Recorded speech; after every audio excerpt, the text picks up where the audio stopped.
ਵਾਹਿਗੁਰੂ ਜੀ ਕਾ ਖਾਲਸਾ ਵਾਹਿਗੁਰੂ ਜੀ ਕੀ ਫਤਿਹ।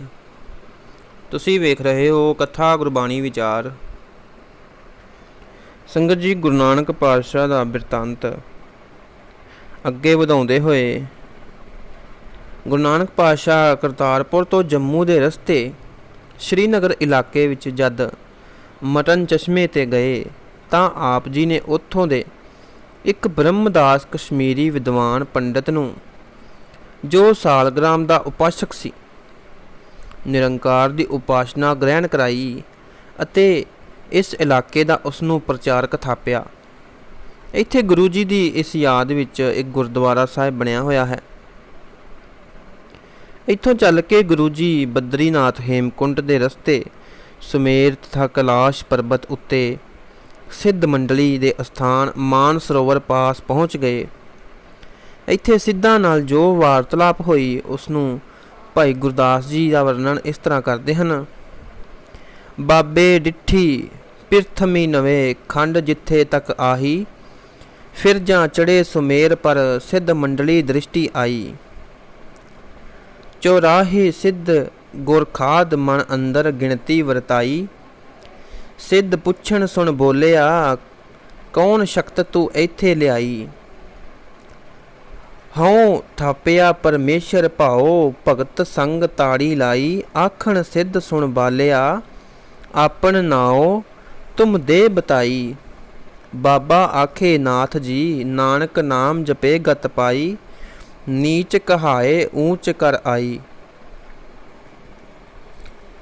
ਅਰਥਾਤ ਬਾਬਾ ਗੁਰੂ ਨਾਨਕ ਦੇਵ ਜੀ ਜਦ ਸਮੇਰ ਪਰਬਤ ਉੱਤੇ ਪਹੁੰਚੇ ਤਾਂ ਉੱਥੇ 84 ਸਿੱਧ ਅਤੇ ਗੋਰਖਨਾਥ ਮੰਡਲੀ ਆਪ ਜੀ ਨੂੰ ਮਿਲੀ। ਉਹਨਾਂ ਨੇ ਪੁੱਛਿਆ, ਹੇ ਬਾਲਕੇ, ਤੈਨੂੰ ਕਿਹੜੀ ਸ਼ਕਤੀ ਇੱਥੇ ਲਿਆਈ ਹੈ?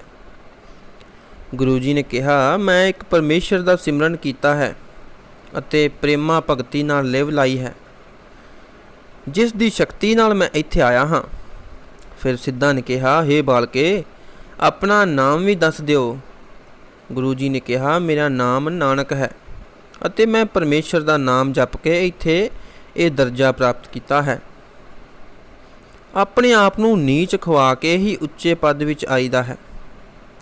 ਆਪ ਜੀ ਦਾ ਉੱਤਰ ਇਹ ਸੁਣ ਕੇ ਸਿੱਧਾਂ ਨੇ ਪੁੱਛਿਆ ਕਿ ਮਾਤ ਲੋਕ ਦਾ ਕੀ ਵਰਤਾਵਾ ਹੈ।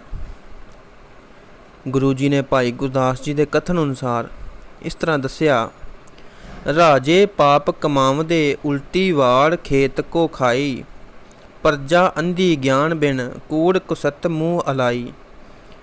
ਚੇਲੇ ਸਾਜ ਵਜਾਦੇ ਨੱਚਣ ਗੁਰੂ ਬਹੁਤ ਬਿਦ ਭਾਈ, ਸੇਵਕ ਬੈਠਣ ਘਰਾਂ ਵਿੱਚ ਗੁਰ ਉੱਠ ਘਰੀ ਤਨਾੜੇ ਜਾਈ। ਕਾਜੀ ਹੋਏ ਰਿਸ਼ਵਤੀ ਵੱਡੀ ਲੈ ਕੇ ਹੱਕ ਗਵਾਈ, ਇਸਤਰੀ ਪੁਰਖੈ ਦਾਸ ਹਿਤ ਭਾਵੇ ਆਈ ਕਿ ਖਾਉ ਜਾਈ। ਵਰਤਿਆ ਪਾਪ ਸਬਸ ਜਗ ਮਾਹੀ। ਮਾਤ ਲੋਕ ਦਾ ਇਹ ਵਰਤਾਵਾ ਦੱਸ ਕੇ ਫਿਰ ਗੁਰੂ ਜੀ ਨੇ ਸਿੱਧਾਂ ਨੂੰ ਕਿਹਾ, ਸਿੱਧ ਛੱਪ ਬੈਠੇ ਪਰਬਤੀ ਕੌਣ, ਜਗਤ ਕੋ ਪਾਰ ਉਤਾਰਾ। ਜੋਗੀ ਗਿਆਨ ਵਿਹੋਣਿਆ ਨਿਸ ਦਿਨ ਅੰਗ ਲਗਾਇਨ ਛਾਰਾ। ਹੇ ਸਿੱਧੋ, ਤੁਸੀਂ ਲੁਕ ਕੇ ਪਹਾੜਾਂ ਵਿੱਚ ਬੈਠ ਰਹੇ ਹੋ, ਜਗਤ ਦਾ ਪਾਰ ਉਤਾਰਾ ਹੋਰ ਕੌਣ ਕਰੇ? ਗਿਆਨਹੀਣ ਹੋ ਕੇ ਤੁਸੀਂ ਦਿਨ ਰਾਤ ਸਰੀਰ ਉੱਤੇ ਸਵਾਹ ਲਾ ਕੇ ਹੀ ਬੈਠੇ ਰਹਿੰਦੇ ਹੋ। ਲੋਕਾਂ ਦੀ ਕਲਿਆਣ ਵਾਸਤੇ ਤੁਸੀਂ ਕੋਈ ਕੰਮ ਨਹੀਂ ਕਰਦੇ। ਫਿਰ ਸਿੱਧਾਂ ਨੇ ਗੁਰੂ ਜੀ ਨੂੰ ਆਪਣੀਆਂ ਕਰਾਮਾਤਾਂ ਦਿਖਾ ਕੇ ਵਸ ਕਰਨ ਦਾ ਯਤਨ ਕੀਤਾ, ਪਰ ਜਦ ਕਿਸੇ ਤਰ੍ਹਾਂ ਵੀ ਉਹਨਾਂ ਨੂੰ ਸਫਲਤਾ ਨਾ ਹੋਈ ਤਾਂ ਆਦੇਸ਼ ਅਤੇ ਅਲਖ ਅਲਖ ਦੇ ਬੋਲ ਬੋਲਦੇ ਹੋਏ ਉੱਠ ਕੇ ਖਿੰਡਰ ਪੁੰਡਰ ਗਏ। ਗੁਰੂ ਜੀ ਉੱਥੋਂ ਚੱਲ ਕੇ ਨੇਪਾਲ, ਸਿੱਕਮ ਅਤੇ ਭੂਟਾਨ ਦਾ ਚੱਕਰ ਲਾਉਂਦੇ ਤਿੱਬਤ ਦੇ ਰਸਤੇ ਵਾਪਸ ਜੰਮੂ ਆਏ। ਜੰਮੂ ਤੋਂ ਹੇਠਾਂ ਉਤਰ ਕੇ ਬਿਆਸ ਪਾਰ ਕਰਕੇ ਸੁਲਤਾਨਪੁਰ ਬੇਬੇ ਨਾਨਕੀ ਪਾਸ ਆ ਗਏ।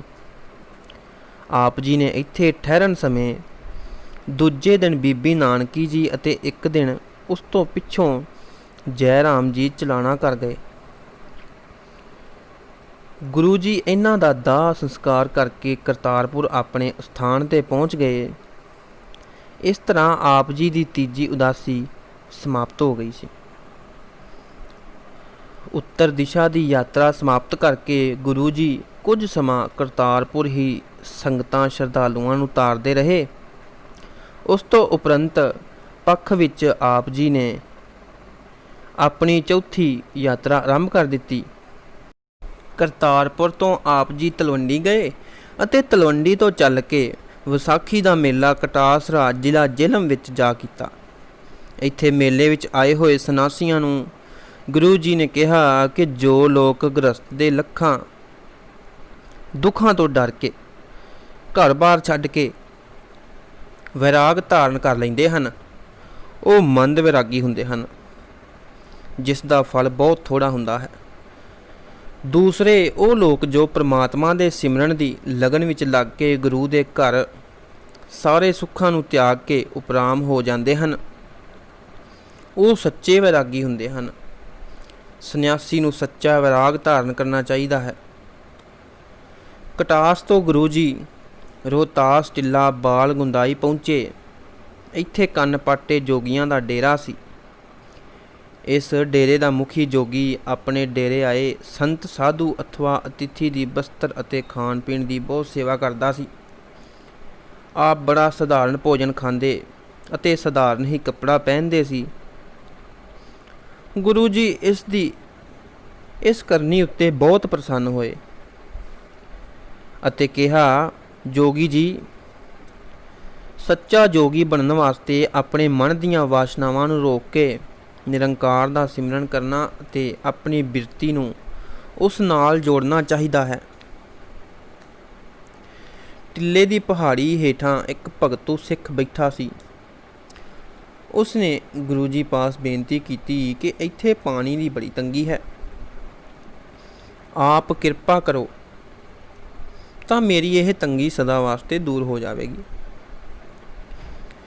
ਗੁਰੂ ਜੀ ਨੇ ਉਸ ਦੀ ਇਹ ਯੋਗ ਬੇਨਤੀ ਪ੍ਰਵਾਨ ਕਰਕੇ ਇੱਕ ਪੱਥਰ ਚੁੱਕ ਕੇ ਪਾਣੀ ਦਾ ਪ੍ਰਵਾਹ ਜਾਰੀ ਕਰ ਦਿੱਤਾ। ਇਸ ਦਾ ਪਾਣੀ ਪ੍ਰਵਾਸ ਅੱਜ ਤੱਕ ਚੱਲ ਰਿਹਾ ਹੈ। ਇਸ ਦੇ ਪਾਸ ਹੀ ਇੱਕ ਸਰੋਵਰ ਅਤੇ ਇੱਕ ਗੁਰਦੁਆਰਾ ਸਾਹਿਬ ਹੈ। ਭਾਈ ਭਗਤੂ ਨੂੰ ਨਿਹਾਲ ਕਰਕੇ ਗੁਰੂ ਜੀ ਕਈ ਅਸਥਾਨਾਂ ਦੇ ਲੋਕਾਂ ਨੂੰ ਤਾਰਦੇ ਹੋਏ ਡੇਰਾ ਇਸਮਾਈਲ ਖਾਂ, ਡੇਰਾ ਗਾਜੀ ਖਾਂ, ਜਾਮਪੁਰ, ਮੀਰਾਂਪੁਰ, ਨੌਸ਼ਹਿਰਾ, ਰਾਜਨਪੁਰ ਅਤੇ ਮਿੱਠਟਕੋਟ, ਜਿੱਥੇ ਪੰਜਾਬ ਦੇ ਪੰਜੇ ਦਰਿਆ ਇਕੱਠੇ ਹੁੰਦੇ ਹਨ, ਉੱਥੇ ਜਾ ਪੁੱਜੇ। ਇੱਥੋਂ ਸੱਖਰ ਫੱਖਰ ਅਤੇ ਰੋੜੀ ਦੇ ਸਾਧ ਬੇਲਾ ਜਾ ਕੇ ਇੱਕ ਬੋਹੜ ਹੇਠਾਂ ਬੈਠ ਗਏ। ਸਾਧ ਬੇਲੇ ਦੇ ਸਾਧੂਆਂ ਨਾਲ ਆਤਮਿਕ ਗਿਆਨ ਦੀ ਚਰਚਾ ਕਰਕੇ ਆਪ ਜੀ ਲੜਕਾਣਾ, ਅਮਰਕੋਟ, ਟਾਂਡਾ, ਹੈਦਰਾਬਾਦ, ਉਡਿਆਰੇ, ਸਿੰਧ ਦੇ ਕਿਨਾਰੇ ਗਏ। ਫਿਰ ਠੱਟੇ ਦੀ ਰਾਜਘਾਟ ਤੋਂ ਕਰਾਚੀ ਪਹੁੰਚ ਗਏ ਅਤੇ ਹਾਜੀਆਂ ਨਾਲ ਮਿਲ ਕੇ ਮੱਕੇ ਮਦੀਨੇ ਚਲੇ ਗਏ। ਵਾਹਿਗੁਰੂ ਜੀ ਕਾ ਖਾਲਸਾ, ਵਾਹਿਗੁਰੂ ਜੀ ਕੀ ਫਤਿਹ। ਸੰਗਤ ਜੀ, ਜੇਕਰ ਕਥਾ ਸੁਣਾਉਣ ਵਿੱਚ ਕੋਈ ਭੁੱਲਣਾ ਹੋਈ ਹੋਵੇ ਤਾਂ ਦਾਸ ਨੂੰ ਮਾफ़ ਕਰਨਾ, ਅਤੇ ਜੇਕਰ ਤੁਹਾਨੂੰ ਇਹ ਕਥਾ ਵਧੀਆ ਲੱਗੀ ਹੋਵੇ ਤਾਂ ਇਸ ਨੂੰ ਲਾਈਕ ਅਤੇ ਸ਼ੇਅਰ ਜ਼ਰੂਰ ਕਰਿਓ ਅਤੇ ਚੈਨਲ ਨੂੰ ਸਬਸਕ੍ਰਾਈਬ ਵੀ ਕਰ ਲਵੋ। ਵਾਹਿਗੁਰੂ ਜੀ ਕਾ ਖਾਲਸਾ, ਵਾਹਿਗੁਰੂ ਜੀ ਕੀ ਫਤਿਹ।